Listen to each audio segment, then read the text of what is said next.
రంజిత్ ఓఫీర్ గారు మధుర గానములు విలపించదరనే మాట పొరపాటుగా రాసిన అది సత్యమే.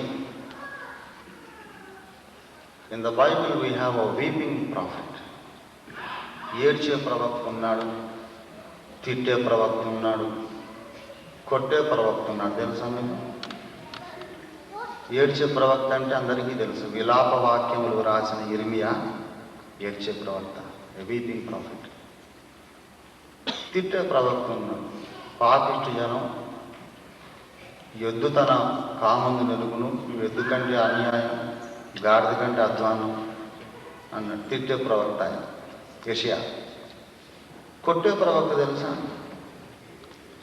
పౌలు సాత్వికంతో రావాలా, బెత్తంతో రావాలా అన్నాడు. ఇప్పుడు మేము కొట్టిన దాకా ఎవరు ఉంటారండి? మమ్మల్ని కొట్టకుండా ఉంటుంది. కానీ ఒకవేళ వీపింగ్ ప్రాఫిట్ని కాకపోయినా I have always been a weeping Christian. విలపించడం అనేది నా జీవన సరళిగా మారిపోయింది. నిరంతరం కన్నీటిలో బ్రతకమని ప్రభువు నాకు రాసి పెట్టాడు. ప్రతిసారి పాట వ్రాసినప్పుడల్లా నా గుండెలో ఒక గాయం గేయమై బయటకు వచ్చింది. నేను రాసిన ప్రతి గేయం నా గుండెలో ఒక గాయం. అందుకే ఇతరుల గుండెల్ని తాకగలిగే శక్తి వాటికి ఉందని నా శిష్యులు తరచు చెబుతూ ఉంటాను. ఎంత సత్యమో అది మీరే చెప్పగలరు.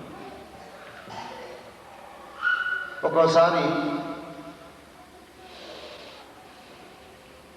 39వ కీర్తన కనుక మీరు చదవగలిగితే, నా మార్గాలను మెళుకువగానే నేను కాపాడుకున్నాను, అయినను విచారం అధికమాయను, నా గుండె నాలో మండుచుండెను అంటాడు. కొన్నిసార్లు మనం ఏ తప్పు చేయకూడదని, ఎవరికి హాని చేయకూడదని యథార్థంగానే మనం బ్రతుకుతాం.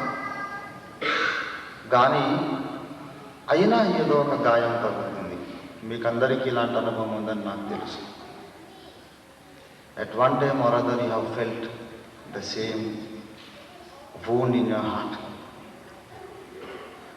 అందుచేత ఈ పాటలు అదే మాట నేను రాసుకున్నాను. నా మార్గములను మెళుకువగానే కాచుకొనుచు నడిచాను, అయినా ఏం జరిగిందో, ఎందుకు జరిగిందో అందరూ వినాలని రాయలేదు. యేసు వినాలని రాసి పాడుకున్నాను. ఎవరో ఎప్పుడో అనుకోకుండా విని ఇది బాగుందని పబ్లిక్లోకి తెచ్చారు. ఆ పాట పాడతాను, వినండి. Hello my dear professionals. ఆ పాట పాడతాను, వినండి. 13